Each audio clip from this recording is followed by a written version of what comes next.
now. We have a Saturday game, Houston Baptist, and we have to be just as focused for that game as we were for the North Carolina State game.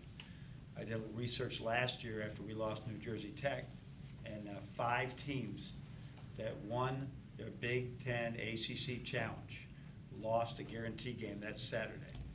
So you win and you're up, and all of a sudden you don't take that next opponent the way you want to take it, or the next opponent just plays a great game. So we got to be very careful of that. We had a great practice yesterday. Going to have a short, good one today, and a 2 o'clock game against Houston Baptist, who runs. The coach has become a friend of mine, and they run our offense. You'll see a lot of similarities to what they do. So it's not as probably as duplicate of what Patrick does at Lemoyne, but it's pretty darn close. Jacob's going to start us off today, Coach. Hey, Coach, do you have any update on Derek? And if he's not ready to go, do you plan to keep going forward with Karras as the lead guard, or do you plan to keep mixing in Muhammad a little bit more? Yeah, Derek is making really good progress right now. I think we'll wait and see tomorrow and see what he can do, if anything, today, before I can make a decision on that one. So, yeah, Karras will, Karras handles the ball a great deal for us. So, and Muhammad gives us a really good defender. But I would expect if Derek cannot go, then you'll see Spike in there as well. And just because he's rehabbing like crazy, but he didn't practice yesterday, but he's practicing today, just so that he has that field to play again. Chris? You're pretty confident Derek will be back by Tuesday? No, I'm No? not. Okay. I don't know yet. We certainly would like him back, but his rehab has been really good. And so until I see him today a little bit, I can't project Saturday, let alone Tuesday. Watching the film of NC State, where were the biggest areas of growth that you saw? Oh, defensively, I think we had to change how we guarded a few things, and usually that creates a jailbreak, so to speak, of people in the wrong place at the wrong time, and we really had our coverages really did a good job. Now, we lost Martin 3 times, right, that we closed out short on him, and he drilled 3 threes.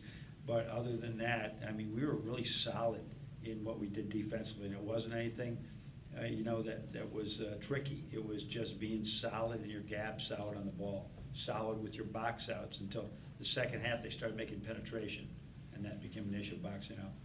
Brendan? Mark didn't play at all the other night. Is he okay, or is that? Oh, yeah, he's fine. He's fine. So I think you'll have to, with this rotation that we're trying to go with, we're trying to make people comfortable. Ricky I thought, did a really good job, and Mo did a good job, and Ricky did a good job, Mo did a good job. So, foul trouble, Mark's got to be ready. DJ's got to be ready.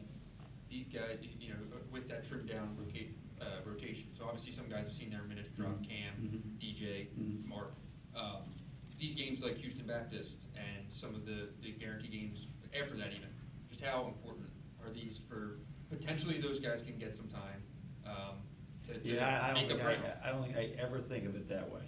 I think that we're trying to get better every day, no matter what the competition's going to be, and we got to be ready to play everybody. So I think here's the takeaway from what you're talking about. Muhammad Ali was really down our depth chart when we started practice. He'd been injured a little bit in the summer, had a hammy, had come out and hadn't practiced well in the first couple of weeks. We said, okay, the injury set you back, and now all of a sudden he's really playing well. And so now we can count on him in the game, and the other guys got to look at that and say, outliers are huge in our program. They've been for years. One of those guys that's not playing right now is an outlier, and they're going to get chances. Maybe they don't get a chance in this game, but if they do get a chance, they can make the most of it. Right in the middle of Sam. Are you seeing any kinks in Zach's shot right now, or is this still just a matter of him getting back in the speed of the game? No, it's a work in progress. When he couldn't do anything for a long time, because he was really working through some really good things going into that time. So he is. I'm gonna shoot with him right now in 15 minutes as soon as we're done here, and shoot with him a little bit before we go out, because we sort of have a cues. But there's some habits that he's had in his shots at different times that were not good, and there's some great habits he's had in his shot. He's got to learn to control his own shot and understand what he's doing. Now it's going to make him better at it. John? Is this as high a level as you've seen Karras play at since he's been here, and what are you still telling him that you'd like to see? I've seen him play some really high-level games, and when I was watching Indiana Duke the other night, reminding the performance he put on at Duke a couple of years ago.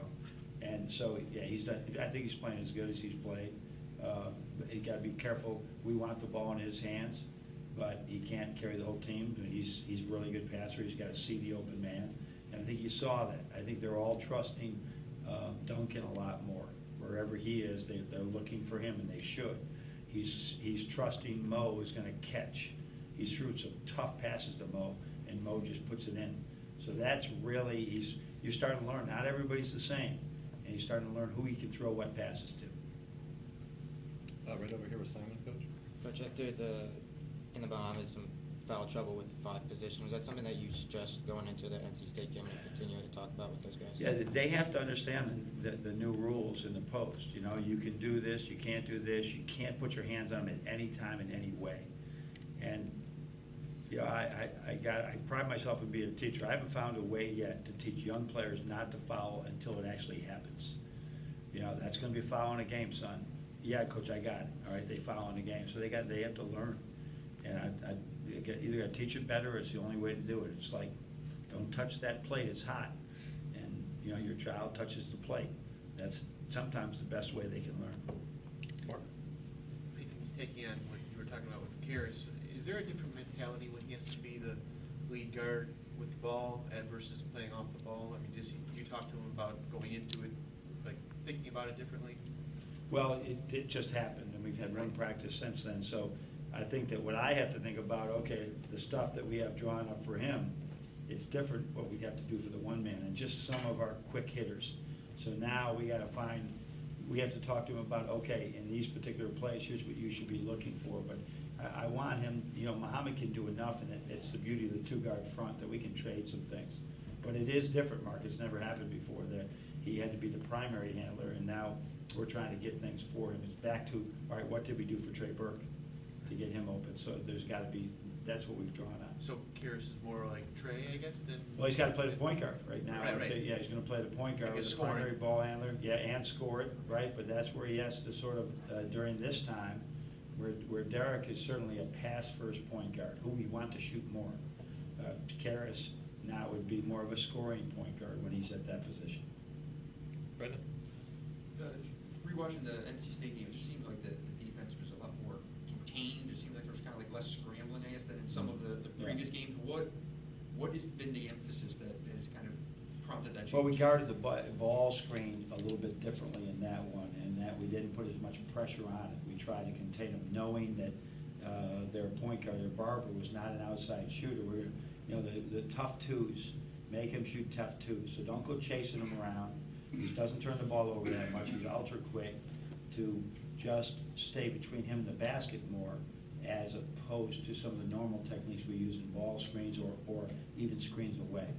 So there was a different angles we took in the game, which you may pick it out if you watch it. I'm not going to talk about that. Over here with Chris. You've talked about how guys play or are going to play when the lights go on. Can you talk about the swagger that you're seeing in Duncan and Mo especially? Yeah, it is both those guys, you know, as you watched them in the preseason, both of them had some really good qualities, but they weren't necessarily swagging out there. They were just sort of out there making shots. They'd miss a couple, maybe they would hang their head a little bit, like it was the end of the world. I think that's what we've tried to encourage them, you know, to be able to do this. We're going to throw you the ball. You can do this. You wouldn't be here if we didn't believe in you. Just go out and do your thing. And they've really responded. You got anything else, Brendan?